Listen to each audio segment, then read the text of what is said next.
This tutorial is the second in the series regarding the tendency analysis module. At this point you should be very familiar with the play search tool, where you break down your plays and add detail describing what happened in the plays, both objectively, down, distance, and so forth, as well as some of the subjective things about improvement for particular players and so forth. You also should be familiar with the first tutorial that showed the basic tendency analysis. That's what this screen is here.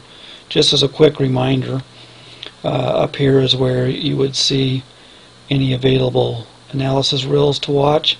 This is where you input the coaching information, your team and the opposing team, and then down here is where you pick a coach that you want to analyze.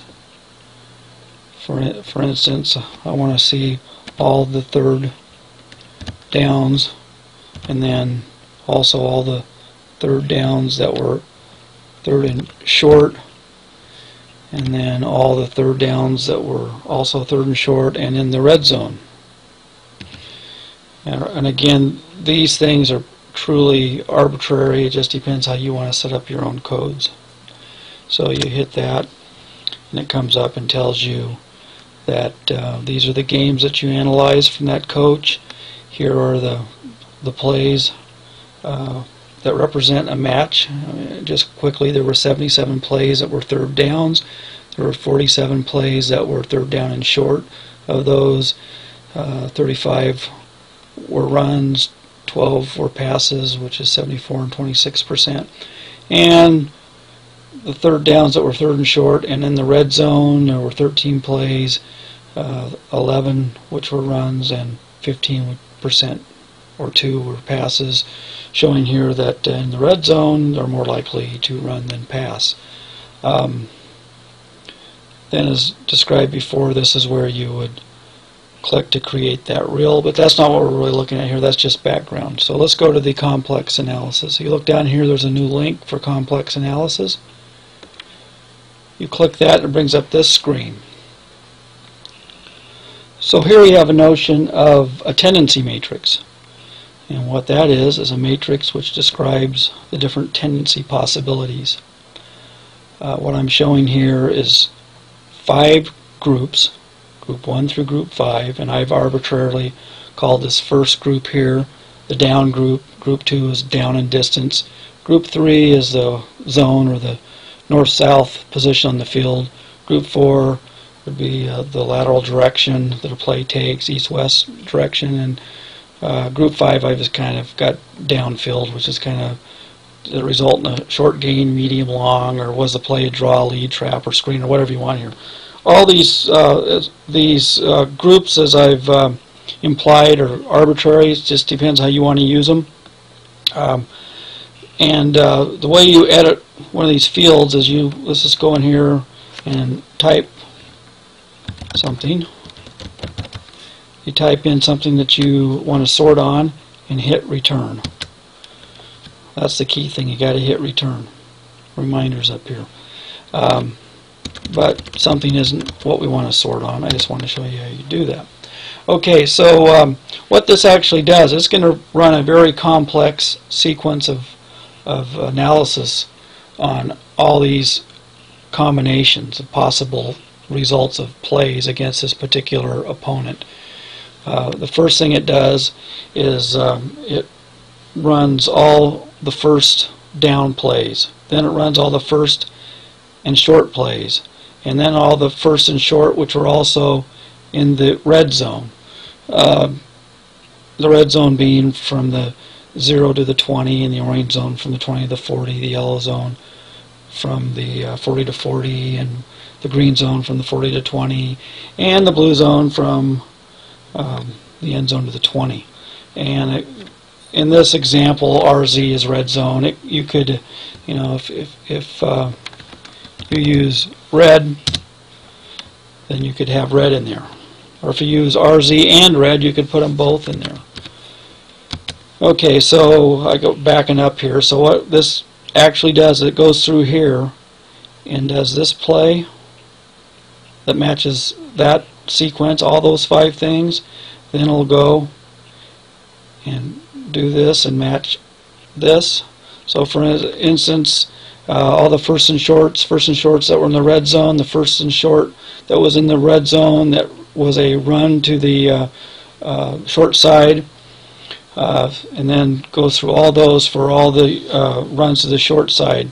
Then it'll go through and take that same sequence and go up for the runs to the wide side and go through all those. And then it'll go through passes and all these different things. So you can see here there is a whole lot of stuff going on here.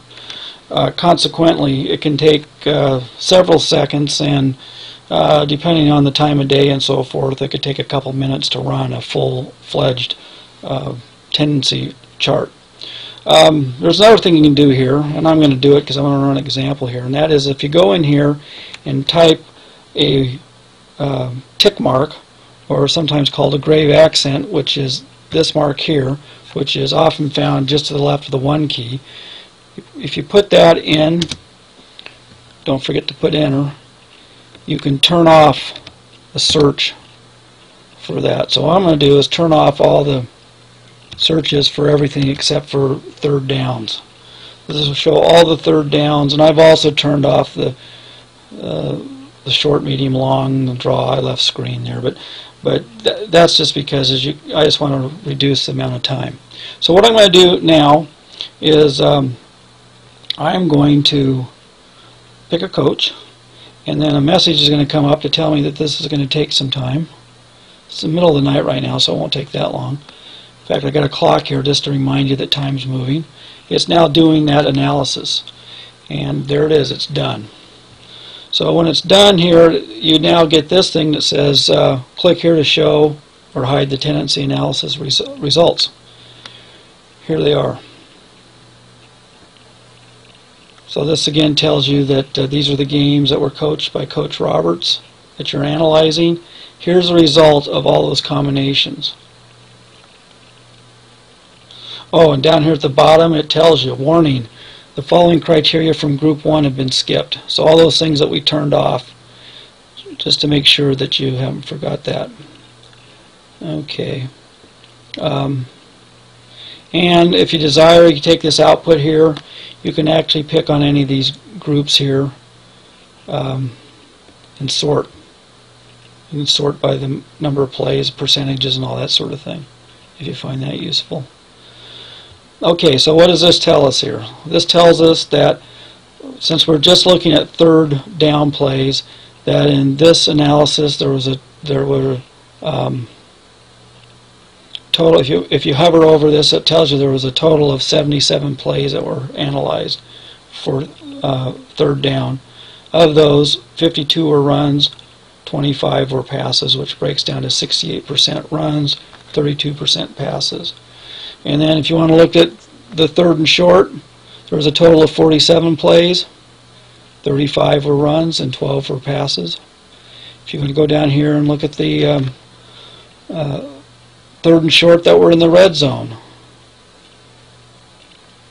there were 13 plays, 11 were runs, and 2 were passes. So you can see from here, you can see that, hey, when your opponent is in the red zone, he actually runs more than when he's not in the red zone on third and short. And what you can do here, you can click on these. Click on that one and click on that one. This is clicking on the third and short in the red zone for both passes and runs. And you come down here, you can see that here we go. Details for row 5. The filter was third downs, third and short, and in the red zone there were a total of 13 plays, and shown below are the matching runs. Here they are. And it also tells you that if you want to hide this here, because there's a whole bunch you could look at, you click there and it disappears. I'll show you that here in a minute. So here's the details for row 6, which is third and short in the red zone, 13 plays. These are the ones that match, that were passes. And if you want to get rid of it, you can hit that. And then if you wanted to create a reel, just as described in the first tutorial on the basic system. You click here, and now it'll create a reel. So you click that, you come back here, and there's that reel. To click that, it takes you to the play search page, and you play that reel. And to get back to the simple analysis, you click that link, and there you're back there. So you can get back and forth just as simple. Okay, that kind of wraps up the tutorials on tendency analysis. Just should give you a lot of tools to analyze different coaches that you play against, and hopefully you find it helpful.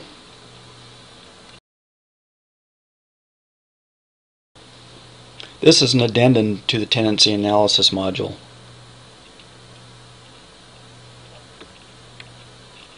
Since we give such flexibility in coming up with codes or mnemonics for describing the characteristics of the plays, and you can have a lot of them, I wanted to make sure that there was a simple way to understand and to show what the mnemonic stood for. So we've got the Show Codes button. Press that, it brings up what's called the mnemonic dictionary. So you notice here that for this particular team, they've chosen first and to be first downs, and second and to be second down, and so forth. So this is how you maintain it. Let's go here, and if you want to delete a row or a mnemonic, you just do that. Let's add it back in now. So second and, hit tab to get you to the next field, and that's second down. Hit tab again, hit enter. Now you notice that comes down and it gets sorted alphabetically. Or is it second down? Oh, and you notice that the rest of them I have down capitalized, so to edit you just simply go in and right over top of it, tab, second down, tab, enter, and it's just that easy. So you can bring up this pop-up here, and you can move it around, and you can look at your different codes. First and S is first and short. RZ is red zone. So here you can easily share with the rest of the coaching staff what your different codes are. And in practice, let's go ahead and run a quick analysis. This is just a subset of the third downs. This is just third and short. But you notice now that when you hover over any of these rows, it actually comes up with a full description. Third down, third and short, has 47 plays. Third down, third and short, red zone has 13 plays. So hopefully this will make it a little clearer for the coaching staff to see what you're looking at. This has also been added to the simple analysis as well.